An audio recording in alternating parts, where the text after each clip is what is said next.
আসসালামু আলাইকুম সম্মানিত দেশ এবং প্রবাসের ভাই ও বোনেরা। ডক্টর ইউনূস ইন্টারন্যাশনাল খেলোয়াড়। ডক্টর ইউনূস যে ইন্টারন্যাশনাল খেলোয়াড় এটা বুঝিয়ে দিলেন। আসলে এটা আমি কেন বলছি, অবশ্যই এই বিষয়টি প্রমাণ সহকারে আপনাদের মাঝে কথা বলবো। আগে কেন বলতেছি এটা আপনাদের মাঝে বলি, তারপরে এই বিষয়টি নিয়ে বিস্তারিত কথা বলবো। চলুন। বাংলাদেশের এক সুনামধন্য পত্রিকাতে নিউজ হয়েছে, ভারতের দাদাগিরি কফিনে আরেকটা পেরেক।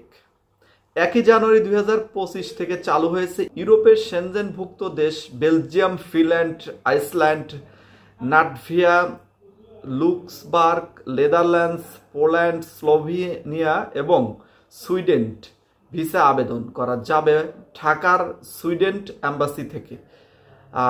উল্লেখযোগ্য যে 8টি দেশের নাম বললাম, এই দেশগুলোতে আগে ইন্ডিয়া থেকে ভিসার জন্য আবেদন করতে হতো বাংলাদেশিদের জন্য, কিন্তু এখন বাংলাদেশ থেকেই বাংলাদেশের সুইডেন অ্যাম্বাসি থেকেই উল্লেখযোগ্য দেশগুলোতে আপনারা ভিসার আবেদন করতে পারবেন। এছাড়াও পত্রিকাতে লিখেছে যে তাছাড়া পর্তুগাল, রোমানিয়া, বুলগেরিয়া, ক্রোয়েশিয়া তারা তাদের নিজস্ব অফিস নিয়ে জানুয়ারির 1 তারিখ থেকে বসেছে রাজধানী ঢাকাতে ইউরোপগামী প্রত্যাশীদের জন্য, যা অনেক ভালো একটি সংবাদ। মোট 9টি দেশ।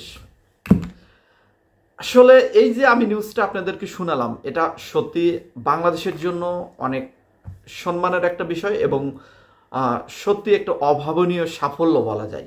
কারণ আপনারা জানেন বর্তমানে বাংলাদেশ থেকে ইন্ডিয়া হয়ে ইউরোপ যাওয়াটা কতটা টাফ, এবং যেহেতু বাংলাদেশিদেরকে ভিসা দিতে অস্বীকৃতি জানাচ্ছে ইন্ডিয়া, যার কারণে কিন্তু হাজার হাজার বাঙালি স্টুডেন্ট থেকে শুরু করে ওয়ার্কারভুক্ত যারা জবে নিয়োজিত তারাও যেতে পাচ্ছেন না ইউরোপের দেশগুলোতে। এবং এই উদ্দেশ্যেই কিন্তু বিগত কিছুদিন আগে ইউরোপ ইউনিয়নের সাথে মিটিংয়ের সময় ডক্টর ইউনূস বলেছিলেন যে আমাদের বাংলাদেশেই যেন এই অ্যাম্বাসিগুলো থাকে, এটাই আবেদন করেছিলেন এবং তা বলেছিলেন। মানে বোঝেন একটা লোকের কতটা পাওয়ার এবং একটা লোকের কতটা কথার মূল্য থাকলে কথা বলার সাথে সাথে কাজ হয়ে যায়।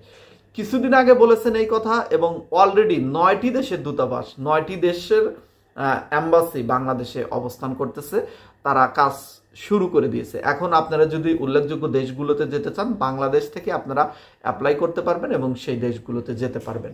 আসলে সত্যি আরও যে দেশগুলো আছে, ইতালি বলেন, ফ্রান্স বলেন, বা জার্মান থেকে শুরু করে আরও যে দেশগুলোতে আছে, আশা করি এই দেশগুলোও ধীরে ধীরে বাংলাদেশের থেকে যাওয়ার সুযোগ করে দেবে এবং এই কাজগুলো ধীরে ধীরে সকল ইউরোপের দেশ, আমেরিকার দেশ থেকে শুরু করে সব বাংলাদেশ থেকেই যাওয়া যায়, বাংলাদেশ অ্যাম্বাসির থেকেই, বা বাংলাদেশে যেন তারা এসে অ্যাম্বাসি করে, এটাই হচ্ছে আমাদের চাওয়া।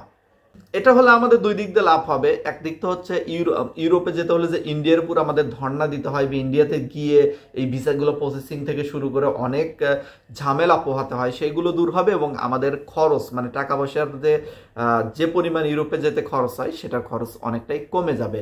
এটা খুবই একটা ভালো নিউজ এবং ডক্টর ইউনূসকে এই বিষয়টি নিয়ে পদক্ষেপ নেওয়ার জন্য প্রবাসীদের পক্ষ থেকে ধন্যবাদ জানাচ্ছি। কিন্তু শুধু এই পদক্ষেপগুলোতেই সীমাবদ্ধ থাকলে হবে না। আমরা আশা করি ডক্টর ইউনূস আরও ভালো ভালো পদক্ষেপ নেবেন এবং সামনে প্রবাসীদের যে দাবিগুলো আছে এই বিষয়গুলো নিয়েও তিনি কাজ করবেন। তবে এই দাবিগুলো নিয়ে কাজ করতে হলে অবশ্যই কিন্তু ডক্টর ইউনূসের কান পর্যন্ত এই দাবিগুলো কিন্তু পৌঁছে দিতে হবে। আমাদের প্রবাসীদের উচিত ডক্টর ইউনূসের সাথে কথা বলা, যদি সুযোগ না হয় তার কাছে লিখিতভাবে আমাদের দাবিগুলো পেশ করা, ইমেল করা অথবা তাকে জানানো। তাহলে ধীরে ধীরে দেখবেন এই কাজগুলো আমাদের হয়ে যাবে। আশা করি বাংলাদেশ সামনে আরও এগিয়ে যাবে এবং এই সরকারের হাত ধরে বাংলাদেশে একটা সুস্থ গণতন্ত্র ফিরে আসবে। আজকের মতো বিদায় নিচ্ছি। সবাই ভালো থাকবেন। প্রবাসী ভাই বোনেরা ভিডিওটি সবার মাঝে শেয়ার করে দেবেন। আল্লাহ হাফিজ।